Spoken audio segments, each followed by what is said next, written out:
ओम नमः शिवाय। शिवजी सदा सहाय। ओम नमः शिवाय। गुरुजी सदा सहाय। जय गुरुजी। संगत जी, आज हम अमित एस अंकल जी का सत्संग आपके साथ साझा करने जा रहे हैं। अंकल जी कहते हैं, मैं 7 साल पहले बड़े मंदिर आया और विश्राम करने और प्रसाद ग्रहण करने के लिए उस पवित्र स्थान पर नियमित रूप से जाने लगा। 2019 में अचानक मेरे फोन पर एक YouTube सत्संग आया और मैंने उसे सुना। मुझे गुरुजी से तुरंत जुड़ाव महसूस हुआ और मैंने उन्हें अपने दिल से प्यार किया। मुझे सपने में गुरुजी के दर्शन हुए और मैं एम्पायर स्टेट भी गया। जल्द ही गुरुजी ने बड़े मंदिर में मुझे भी सेवा प्रदान की। 3 साल बाद एक दिन मैं गुड़गांव में अपनी मोटरसाइकिल चला रहा था, तभी मेरा एक्सीडेंट हो गया। मुझे सिर और रीढ़ की हड्डी में गंभीर चोटें आई, जिसके कारण मुझे 2 ब्रेन ऑपरेशन और एक स्पाइनल सर्जरी करानी पड़ी। मेरे फेफड़े में पानी भर गया था और मुझे वेंटिलेटर पर रखा गया, जहां मैंने 20 दिन अस्पताल में बिताए। अस्पताल में गुरुजी ने मुझे अपने हाथों में थाम लिया, मेरी रक्षा ऐसे की जैसे मैं कोई अनमोल फूल हूँ। मुझे ठीक से नहीं पता कि दुर्घटना कैसे हुई। जब मुझे अस्पताल लाया गया तो मुझे याद है कि मैं बिस्तर पर लेटा हुआ था, हिल डुल या बोल नहीं पा रहा था। नर्सों को बात करते हुए धुंधला सा देख रहा था। वे कह रही थी कि मेरी सांसें रुकने वाली हैं। मुझे ऑक्सीजन की सख्त जरूरत महसूस हो रही थी। फिर भी मैंने 3-4 सांसें ली और मेरी मृत्यु हो गई। मृत्यु के समय मैंने गुरुजी का सपना देखा। मैं अपनी पत्नी के साथ खड़ा था और कहीं लिखा था, गुरुजी आप पर सदा कृपा बनी रहे। एक व्यक्ति अपने नवजात शिशु को गोद में लिए गुरुजी के बारे में बातें कर रहा था और फिर मैं वापस होश में आ गया। गुरुजी की कृपा मुझ पर तब भी बनी रही जब मैं स्वास्थ्य समस्याओं से जूझ रहा था, शायद दुर्घटना में लगी चोटों के कारण। पिछले साल मेरे मस्तिष्क से सेरेब्रोस्पाइनल ट्रव नाक में रिसने लगा था। MRI कराया गया और न्यूरोलॉजिस्ट को ऊतकों में एक दरार मिली।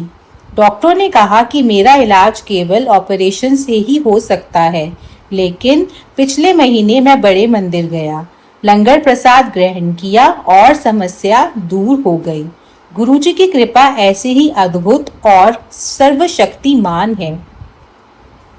गुरुजी ने एक बार फिर मेरी मदद की जब मुझे कम से कम 1 सप्ताह तक सांस लेने में कठिनाई हो रही थी।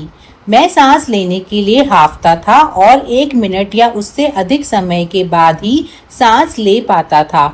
ऐसा दिन में कम से कम 2 बार होता था। मैं अपनी समस्या को घबराहट बेचैनी होती है कहता था। डॉक्टर से सलाह लेना या कोई दवा लेने से पहले ही मुझे सपने में गुरुजी के दिव्य दर्शन हुए। वे स्टेथोस्कोप से मेरे हृदय की जांच कर रहे थे। उन्होंने वही शब्द कहे, घबराहट बेचैनी होती है, और मेरी सांस लेने की समस्या तुरंत दूर हो गई। जय गुरुजी।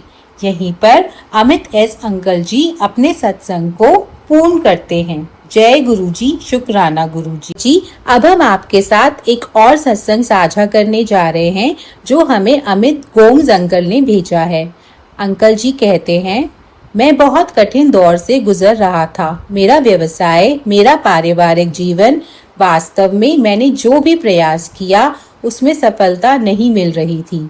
मैं उदास, चिड़चिड़ा और निराश होता जा रहा था। मेरे मित्र की पत्नी ने मुझे गुरुजी के साथ अपने अनुभवों के बारे में बहुत कुछ बताया था। हालांकि मुझे गुरुओं पर ज्यादा विश्वास नहीं था, क्योंकि मुझे लगता था कि उनमें से ज्यादातर धोखेबाज और पाखंडी होते हैं। फिर भी मेरे मित्र के कहने पर मैंने उसके साथ बड़े मंदिर जाने का फैसला किया। हमने लंगर प्रसाद ग्रहण किया और वापस आ गए। अगले दिन मैंने सपने में ताजे फूलों की सुगंध महसूस की। उनकी सुगंध बिल्कुल वैसी ही थी जैसे गुरुजी के मंदिर में होती है। मैं उठा, मुझे सपना अच्छी तरह याद था, जो मेरे लिए असामान्य बात है, और मैंने किसी को नहीं बताया, यह सोचकर कि आखिर ये एक सपना ही था। शाम को मैंने अपनी पत्नी को सब कुछ बताया। मैंने अपने उस मित्र से बात की जो मुझे बड़े मंदिर ले गया था और उसकी पत्नी ने मुझे बताया कि गुरुजी ने मुझे आशीर्वाद दिया है और वे चाहते हैं कि मैं बड़े मंदिर आता रहूं। मैंने ऐसा करना शुरू कर दिया। मुझे आश्चर्य हुआ कि काम और परिवार में सब कुछ ठीक होने लगा। सालों से अटकी हुई चीजें सुलझने लगी। मेरा आत्मविश्वास और मन की शांति वापस लौट आई। हालांकि मुझे काम में नुकसान उठाना पड़ा और मैं समय पर भुगतान नहीं कर पाया, फिर भी मुझे गुरुजी पर पूरा भरोसा था। और हाँ, लोग मुझे फोन करके मेरा पैसा लेने आने लगे, यहाँ तक कि वो रकम भी जो अभी बाकी थी। ऐसा पहले कभी नहीं हुआ था। गुरुजी फिर से अपना चमत्कार कर रहे थे और मुझे हर बार की तरह यह एहसास हुआ कि गुरुजी मेरे हर काम में मेरे साथ हैं। व्यापार में और भी परेशानियां आई, लेकिन गुरुजी ने उन्हें अपने अनोखे तरीके से सुलझा दिया। मेरे एक व्यापारिक साझेदार ने मुझे उसी बाजार में काम न करने की चेतावनी दी जिसमें वह काम करता था। मैं बहुत तनाव में था और समझ नहीं पा रहा था कि इस स्थिति में से कैसे निपटूं, लेकिन गुरुजी ने पल भर में सब कुछ बदल दिया। उसकी धमकी भरी कॉल के 20 मिनट बाद उसी साझेदार ने मुझे फोन किया और मदद मांगी। मामला ऐसा था कि उस समय केवल मैं ही उसकी मदद कर सकता था। जब मैंने उसे मदद की पेशकश की तो वह शांत हो गया और उसके बाद सब कुछ ठीक हो गया। गुरुजी से मिलने से पहले मेरी जो हालत थी उसकी तुलना में अब मैं बहुत बेहतर हूँ। यह बदलाव और मेरी निरंतर समृद्धि एवं खुशहाली पूरी तरह से उनकी कृपा से ही संभव है। उनके आशीर्वाद से कुछ भी असंभव नहीं है। वे अपनी संगत के लिए सर्वव्यापी हैं। गुरुजी पर विश्वास रखें, सब कुछ ठीक हो जाएगा। जो बातें आपको असंभव लगती थी वे भी घटित होंगी और आपके पक्ष में होंगी। गुरुजी, मैं आपसे प्रेम करता हूँ और मेरा प्रेम एवं सम्मान हर पल और भी प्रबल होता जा रहा है। यहीं पर अमित घोष अंकल जी ने अपने सत्संग को पूर्ण किया है। जय गुरुजी, शुक्राना गुरुजी। अंकल जी, अब हम तीसरा सत्संग आपके साथ साझा कर रहे हैं जो हमें अमित अरोड़ा अंकल जी ने भेजा है। अंकल जी अपने सत्संग को कुछ इस तरह शुरू करते हैं। मैं 3 साल से ज्यादा समय से बेरोजगार था और हताशा में मैंने कई ज्योतिषियों से सलाह ली।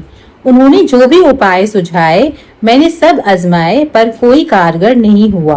मुझे गुरुजी के बारे में मार्च 2013 में पता चला जब मेरी माताजी का सर गंगाराम हॉस्पिटल में हर्निया का ऑपरेशन हो रहा था। मैंने अस्पताल के वेटिंग हॉल में एक तस्वीर देखी। मेरे साथ वेटिंग हॉल में बैठे मेरे भाई ने मुझे बताया कि यह गुरुजी की तस्वीर है। उन्होंने यह कहकर बात शुरू की कि मैंने कई गाड़ियों पर गुरुजी लिखे स्टिकर देखे होंगे। इस तस्वीर के नाम के साथ साथ उनका चेहरा भी दिखा दिया। गुरुजी की कृपा से मेरी माताजी का ऑपरेशन सफल रहा। समय बीतता गया और एक दिन मैं गुरुजी के बारे में और जानकारी पाने के लिए इंटरनेट और फेसबुक पर खोजबीन कर रहा था। मुझे पता चला कि 31 मई को, जो कि आने ही वाला था, उनका समाधि दिवस था। मैंने उस दिन बड़े मंदिर जाने का फैसला किया, लेकिन मैं देर से पहुंचा और मंदिर रात 8 बजे तक बंद हो चुका था। मैंने द्वार पर प्रणाम किया और अगले दिन वापस आने का फैसला किया। मुझे चाय और लड्डू का प्रसाद मिला और मैं सचमुच बहुत खुश था कि मुझे गुरुजी का आशीर्वाद प्राप्त हुआ। अगली सुबह मुझे एक प्लेसमेंट एजेंसी से फोन आया। उसी शाम मैं 6:30 बजे बड़े मंदिर पहुंचा। मुश्किल से 15 मिनट ही बीते थे कि मुझे फिर से प्लेसमेंट एजेंसी का फोन आ गया। वे जानना चाहते थे कि संबंधित कंपनी का मानव संसाधन विभाग मुझे कब फोन कर सकता है। मैंने उन्हें बताया और बहुत प्रसन्न हुआ। मैंने गुरुजी को धन्यवाद दिया कि उन्होंने मुझे नौकरी दिलवाई। उस दिन मैं लंगर प्रसाद ग्रहण करने के लिए भी बहुत उत्साहित था, क्योंकि मैंने सुना था कि लंगर प्रसाद गुरुजी के आशीर्वाद से भरपूर होता है। मुझे बहुत शांति और संतोष का अनुभव हुआ और मैंने नियमित रूप से बड़े मंदिर जाना और लंगर प्रसाद ग्रहण करना शुरू कर दिया। मैंने खुद को धन्य महसूस किया और महसूस किया कि अब मैं गुरुजी की सुरक्षित शरण में हूँ, जो सब कुछ संभालेंगे। हर गुजरते दिन के साथ मेरा मन हल्का होता गया। हालांकि मुझे उस प्लेसमेंट एजेंसी से फिर कभी फोन नहीं आया। कुछ दिनों बाद मुझे एक नौकरी का अवसर मिला और मैंने अपना रिज्यूमे ईमेल कर दिया।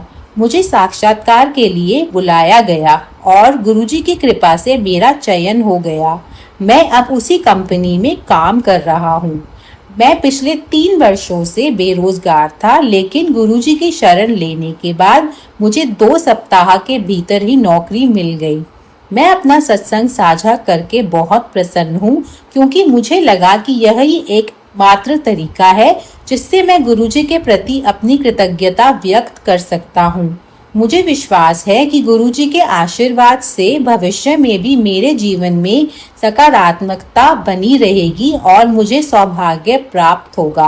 गुरुजी सदा मुझ पर और मेरे परिवार पर अपनी कृपा बनाए रखे। गुरुजी को मेरा प्रणाम। ओम नमः शिवाय। शिवजी सदा सहाय। ओम नमः शिवाय। गुरुजी सदा सहाय। यहीं पर अमित अरोड़ा अंकल जी अपने सत्संग को पूर्ण करते हैं। जय गुरुजी। शुक्राना गुरुजी। ओम नमः शिवाय। शिवजी सदा सहाय। ओम नमः शिवाय। गुरुजी सदा सहाय। प्रणाम संगत जी, ये मेरा एक और शुक्राना सत्संग है। शुक्राना की सेवा दी है गुरुजी ने मुझे, इसलिए मैं अपना शुक्राना रिकॉर्ड करना चाहती हूँ। हालांकि देर हो गई है काफ़ी, लेकिन मुझे लगा कि मैं अपना शुक्राना रिकॉर्ड करूँ। आज भी मेरी तबीयत बहुत ख़राब है और अभी चल ही रही है ख़राब। मुझे नहीं पता ऐसा क्यों है शरीर में, और कुछ बहुत जैसे ख़राब था, बहुत ही ज़्यादा अजीब सा फील हो रहा था। ऐसा फील है जैसे कि मतलब पूरे शरीर में कोई डिजीज़ टाइप फील हो रही है बहुत बड़ी, जो कि मुझे दिखाई नहीं दे रही है। मुझे समझ नहीं आया ऐसा क्यों हो रहा है, लेकिन मैं ऐसा समझ रही हूँ कि जैसे कि गुरुजी मेरा इम्तिहान ले रहे हैं और टेस्ट कर रहे हैं। और हर हाल में मैं शुक्राना करना चाहती हूँ गुरुजी का, जो भी दे रहे हैं और जो भी कष्ट काट रहे हैं। ज़रूर मेरे कुछ माड़े कर्म हैं जो कट रहे हैं। डॉक्टर के पास मैं अभी तक नहीं गई हूँ। मौसम भी कुछ ऐसा है कि कुछ ज़्यादा ही गर्मी पड़ रही है, और गुरुजी का कुछ कुछ ऐसे संकेत जैसे मुझे मिले कि जैसे दवाइयों के डब्बे जो है घर से हटाऊं, जो कि बहुत सारे इकट्ठे हो गए थे, और जो एक्सपायरी है वो सब ना रखूं, वो सब मैं हटाए हैं। और जो कुछ नज़र उतारने के भी तरीके थे तो वो भी किया है। सब कुछ कर रही हूँ, लेकिन अगर मैं ठीक नहीं फील करूँगी तो मेरे लिए पॉसिबल ही नहीं है कि मेरा ध्यान जो है बाकी कामों में लगे। करने वाले कर रहे हैं, और ये भी आ रहा है गुरुजी का मैसेज, और कुछ अपने ही हैं जो कि जलते हैं और हमारे लिए ऐसा करते हैं। बहुत खेद होता है ये सब बातें सुनकर, फिर भी गुरुजी ने इतना संभाल के रखा हुआ है, इसके बावजूद इतना, उसके लिए गुरुजी का अनंतम अनंतम शुक्राना। ऐसा लोग ना करें, और गुरुजी बस उन लोगों को अपने से जोड़ें और उनको सद्बुद्धि दें, क्योंकि ऐसा जब करते हैं तो बहुत बड़े बड़े कष्ट आते हैं जीवन में। फिर वो लोग पूछते हैं कि ऐसे कष्ट क्यों आ रहे हैं जीवन में, क्योंकि जब ऐसे कर्म करेंगे तो ऐसे कष्ट आते ही हैं। लेकिन गुरुजी कहते हैं तुम्हें रिएक्ट नहीं करना है, तुम्हें बस शुक्राना करना है, क्योंकि ये जो सांसें दी हैं गुरुजी ने और अभी भी जिंदगी चल रही है, उसके लिए गुरुजी का अनंतम अनंतम शुक्राना। एक अपॉर्चुनिटी आई थी मुझे पढ़ाने के लिए, गुरुजी ने कहा मुझे लेनी चाहिए, और कितनी भी कठिनाई आई पर मुझे लेनी चाहिए। पर अभी मेरी बिल्कुल हिम्मत नहीं थी, इस हाल में तो मैं पढ़ा भी नहीं सकती, मेरी तबीयत बिल्कुल ठीक नहीं है। लेकिन गुरुजी ये भी कह रहे हैं कि छोटे से छोटा काम भी करना चाहिए, और कब वो बड़ा बन जाएगा पता भी नहीं चलेगा। तो कोई भी चीज़ की शुरुआत करने से नहीं डरना है। आज ये भी हुआ कि एक कॉइन का डब्बा था, बहुत सारा कॉइन्स गिर गए, और मुझे नहीं पता ऐसा क्यों हुआ, लेकिन ऐसा वहम में तो नहीं पड़ना चाहिए, लेकिन शायद कुछ अच्छा हो, मैं ऐसा सोच रही हूँ, और गुरुजी ब्लेस करेंगे। और जो भी नकारात्मक ऊर्जा थी कल काफ़ी गुरुजी ने हटवाई है, और आज भी दवाइयों के डब्बों के रूप में घर से हटवा रहे हैं, उसके गुरुजी का अनंतम अनंतम शुक्राना। मैं सोचती हूँ कि मैं वॉक पे जाऊँ और ये सब करूँ, लेकिन गुरुजी चाहेंगे तो तभी हो पाएगा, क्योंकि इस समय जो नसों की समस्या आ रही है, मुझे नहीं पता ऐसा क्यों आ रहा है, तो कोई बहुत ज़्यादा नकारात्मक ऊर्जा है। और सब कुछ करके देख रही हूँ, लेकिन कहीं ना कहीं वो नहीं जा पा रही है, पर वो जाएगी, मुझे विश्वास है गुरुजी पर। गुरुजी मेरा जो भी कष्ट है उसको काट देंगे। और जो भी है, गर्मी हो रही है, कभी सर्दी पड़ रही है, इससे भी कुछ फर्क पड़ रहा होगा, मुझे नहीं पता। लेकिन ये बात तो है कि हमें जो है हर हाल में गुरु जी का शुक्राना करना चाहिए। कम से कम गुरु जी ने लाइफ ब्लेस की हुई है और एक और दिन दिया है। उतना तेजी से हम आगे नहीं बढ़ पाते, लेकिन एक कदम आगे जरूर बढ़ना चाहिए। मैं कोशिश करूंगी आज भी कुछ करने का। मुझे नहीं पता मैं कितना कर पाऊंगी। बहुत सारी चीजें गुरु जी कह रहे हैं ऑर्गेनाइज करने के लिए, लेकिन कई बार होता है कुछ नहीं हो पाता। बस शब्द वाणी सुन पाती हूँ, मंत्र जाप कर पाती हूँ, तो इसलिए भी गुरु जी का अनंतम अनंतम शुक्राना। घर के काम कर पाती हूँ, लंगर प्रसाद और ये बना पाती हूँ, उसके गुरु जी का अनंतम अनंतम शुक्राना। गुरु जी जो है सत्संग की भी सेवा देते हैं। कल करवाया गुरु जी ने, तो गुरु जी की मर्जी से ही होता है, अदरवाइज नहीं हो सकता। तो गुरु जी ने ब्लेस करवाया, तो वह तो बहुत आंसू बहे मेरे, क्योंकि कहीं ना कहीं अपने कर्म भी रियलाइज होते हैं। हमें ये सब सुन के गुरुबानी रियलाइज होता है कि हम कहाँ गलत जा रहे थे, तो कहीं अपनी गलतियां दिखाई देती हैं। तो गुरु जी पहले आपको प्योरीफाई करते हैं। वर्ल्डली चीज़ों के चक्कर में जो है हम जो है गुरु जी से अपना कनेक्शन जो है वो दूर कर लेते हैं। वो हमें बिल्कुल नहीं करना चाहिए। गुरु जी ने जब कहा है कि हर हाल में शुक्राना करना है, तो मैं वो शुक्राना की सेवा जो है नहीं छोड़ना चाहती हूँ। मुझको नहीं पता मैं शाम को शुक्राना कर पाऊंगी कि नहीं, तो मैं कोशिश जरूर करूंगी। गुरु जी की मर्जी होगी तो जरूर होगा। मैंने कहा था एक काम है वो बहुत जरूरी है, लेकिन अभी भी मैंने उम्मीद नहीं हारी है। मैं आज रात तक जरूर वेट करूंगी और शायद कल भी वेट करूं, क्योंकि अभी भी मुझे चमत्कार की उम्मीद है। क्योंकि जब तबीयत ठीक कर देंगे गुरु जी पूरी तरीके से, तो मैं वो काम कर पाऊंगी। और वरना मुझे गिव अप करना पड़ेगा। मैं गिव अप नहीं करना चाहती। गुरु जी मुझे बड़े मंदिर बुला रहे हैं, मुझे ऐसा लगता है, और गुरु जी चाहेंगे तो मैं ज़रूर पहुंचूंगी। अब अंदर से और भी ज़्यादा इच्छा आ रही है बड़े मंदिर जाने की, क्योंकि अब हेल्थ पर आ रहा है, जो रियलाइज हो रहा है। लेकिन गुरु जी अगर मुझे किसी भी सत्संग में बुलवाएंगे तो मैं बहुत जाना चाहूँगी। और अभी मैं नौकरी के बारे में बिल्कुल नहीं सोच पा रही हूँ। अप्लाई तो किया है, लेकिन ऐसा नहीं सोच सकती, क्योंकि अगर देखिए आपके हाथ में हेल्थ होती है तो आप सब कुछ कर लेते हैं। मेरा बहुत सारा पेपर वर्क पेंडिंग है, बहुत सारी चीज़ें पेंडिंग है, पर वो भी मैं नहीं कर पा रही हूँ। ये थोड़ा थोड़ा हुआ है, उसलिए गुरु जी का अनंतम अनंतम शुक्राना। तो वो सब काम कैसे होंगे ये समझ में आएगा। मुझे पैनिक नहीं करना है, एंजाइटी नहीं लानी, स्ट्रेस नहीं लाना, क्योंकि करने वाले गुरु जी हैं। गुरु जी का प्लान है, मुझे कम्प्लीटली सरेंडर करना है। ये जरूर है, इस समय गुरु जी मुझे सचमुच नींबू की तरह निचोड़ रहे हैं। करने वाले जो भी करें वो तो उनका कर्म है, लेकिन गुरु जी उनके द्वारा या जैसे भी मेरे को नींबू की तरह निचोड़ रहे हैं पूरा। अब तो बिल्कुल बचा ही नहीं है शरीर में कुछ भी, एकदम से निचोड़ गई हूँ, ऐसा फील होता है। बहुत ज़्यादा अंदर से नकारात्मक ऊर्जा फील हो रही है, उसको हटाने का प्रयास कर रही हूँ। मेडिटेशन हेल्प कर रहा है और गुरु जी हेल्प कर रहे हैं। उनका मंत्र जाप अभी भी मुझसे नहीं हो पाता है हर समय। शायद गुरु जी कह रहे हैं मंत्र जाप करो, और शायद मंत्र जाप करने से ही ये सब ठीक हो जाएगा। तो मैं प्रयास जरूर करूंगी। और जो भी बाकी गुरु जी हेल्प करते हैं, साथ खड़े रहते हैं और इतना प्रोटेक्शन देते हैं हर फॉर्म में, तो उसके गुरु जी का अनंतम अनंतम शुक्राना। और गुरु जी ये भी कह रहे हैं कि मोबाइल से दूर रहूं, ज़्यादा मोबाइल ना देखूं। तो ये एक मेरे लिए बहुत इंपॉर्टेंट मैसेज है, क्योंकि हम फालतू के मैसेजेस में पड़ जाते हैं, फालतू की चीज़ों में पड़ जाते हैं। आज मैं ये बताना चाहूँगी कि हीलिंग का मैंने वीडियो देखा था, मुझे नहीं पता था। मैंने गुरु जी से पूछा कि मैं कर रही हूँ, क्या करूँ, इस चीज़ को करूँ कि नहीं करूँ। तो उसमें जो था, एकदम से अचानक से एक मधुमक्खी जो थी, जो हीलिंग दे रहे थे, उनके हाथ में आके बैठ गई। तो मुझे लगा ये गुरु जी का ही संदेश है। और फिर जब मैंने नीचे देखा तो उसमें जो था 777 की ब्लेसिंग्स थी। तो मुझे लगा गुरु जी इस चीज़ को मना नहीं कर रहे इस समय, तो उसके लिए गुरु जी का अनंतम अनंतम शुक्राना कि मैं वो दुविधा में थी। हीलिंग के बाद मैं ये नहीं बोलूँगी, नॉर्मली मुझे बहुत फ़ायदा होता है, इस बार मुझे उतना फ़ायदा नहीं हुआ। तो शायद गुरु जी मुझे ये कहना चाहते थे कि मैं हीलिंग करके भी देख लूँ, लेकिन अल्टीमेटली जो मेरा उद्धार करेंगे वो गुरु जी ही करेंगे। तो मुझे गुरु जी से ही जुड़ना है और इधर उधर की चीज़ों में नहीं पढ़ना है, क्योंकि बहुत सारे उपाय होते हैं, लेकिन हमें उन समय नहीं पढ़ना। जो गुरु जी कहते हैं उनमें पढ़ना है। और कई जो गुरु जी के रॉन्ग मैसेजेस हैं उनमें भी नहीं पढ़ना, क्योंकि कई जो है फेक अकाउंट्स हैं और जो इस टाइप के बना रहे हैं जस्ट उसके लिए, उनमें भी नहीं पढ़ना है हमको। हमें इन चक्रों में नहीं पढ़ना है। सबसे अच्छा जो तरीका है, सुखमनी साहब सुनिए, जपजीत साहब सुनिए, या कोई भी शब्द वाणी सुनिए, तो उससे आपको बहुत फ़ायदा मिलता है और मुझे वही करना है। तो अभी भी मैं पक्की संगत नहीं हूँ गुरु जी की, मुझे कहना पड़ेगा, क्योंकि मैं अभी भी भटक जाती हूँ। बहुत सारी चीज़ें गुरु जी ने मेरे घर से बाहर निकलवाई हैं, और मैंने निकाल दी हैं। आगे भी गुरुजी की मर्जी होगी तो बाकी चीज़ें भी हटवाएंगे। कई फेंगशुई की चीज़ें, छोटे छोटे एनिमल्स हैं जो गुरुजी नहीं रखना चाहते, रखने के लिए मना करते हैं, तो मुझे नहीं पता, मैंने रखे हुए हैं और मैं डेकोरेशन की तरह रखती हूँ, लेकिन मैं उनको भी हटाना नहीं चाहती हूँ अंदर से। जब गुरुजी मुझे आदेश देंगे तो मैं सब हटा दूंगी। तो गुरुजी, अभी देखिए एक मधुमक्खी आई घर में, तो ये गुरुजी आए, जय गुरुजी, शुक्राना गुरुजी। तो गुरुजी ऐसे ब्लेसिंग्स देते हैं और गुरुजी संदेश दे रहे हैं बहुत सारी चीज़ों के लिए, तो वो अंग संग ही रहते हैं।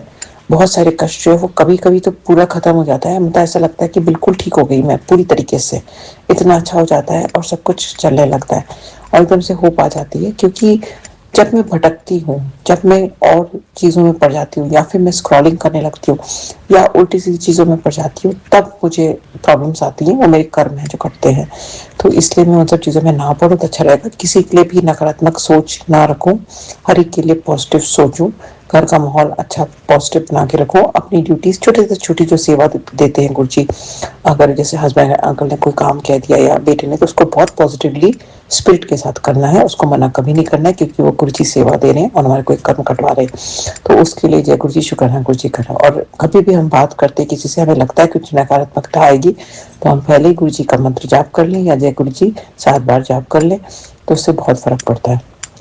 तो ये आजमाया हुआ है। और बहुत सारी चीज़ें मैं बोलना चाहती हूँ, लेकिन इस समय मैं अपना शुक्राना पर अभी के लिए विराम लगाना चाहूँगी। गुरुजी जो भी ब्लेसिंग्स दे रहे हैं उसके लिए गुरुजी का अनंत शुक्राना। जो भी हेल्थ ब्लेसिंग्स दे रहे हैं, मुझे पता है सब ठीक होगा, गुरुजी सारे काम बनवाएंगे। गुरुजी पर विश्वास रखना है, और जो भी मैं भटक रही हूँ इधर उधर बार बार, वो मैं ना भटकूँ, यही बस गुरुजी चाहते हैं। तो मैं समझ गई हूँ और बस अब मैं अड़िग रहूँ। इसी के साथ मैं अपने शुक्राना सत्संग पर अभी के लिए विराम लगाना चाहूँगी।